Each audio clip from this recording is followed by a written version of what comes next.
400 কোটি টাকার মালিক এই মসজিদে বসে, আল্লাহর ঘরে বসে কোরআন সামনে বলতেছি।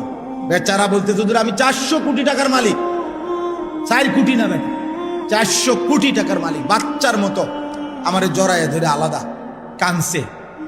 হুজুর আমি জানি প্রতিদিন আমার স্ত্রী, বিবাহিত স্ত্রী, সে জিনা করে অন্য পুরুষের সাথে, কিন্তু আমার ওই হিম্মত নাই।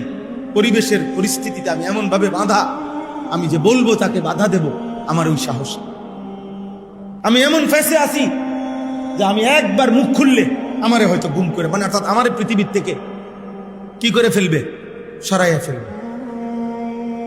আমার টাকা, আমার গাড়ি, আমার বাড়ি, বাসা বাড়ি আমার, কিন্তু আমার অবর্তমানেই অন্য পুরুষ ঘরে ঢোকে। আচ্ছা, এই পুরুষটার আব্বা, তোমরা বলো ভাই, এই পুরুষটার কলিজাটার কি অবস্থা? তার 24টা ঘন্টা কেমন কাটে? তার কলিজাটার মধ্যে কেমন আগুন জ্বলে ধাউ ধাউ করে?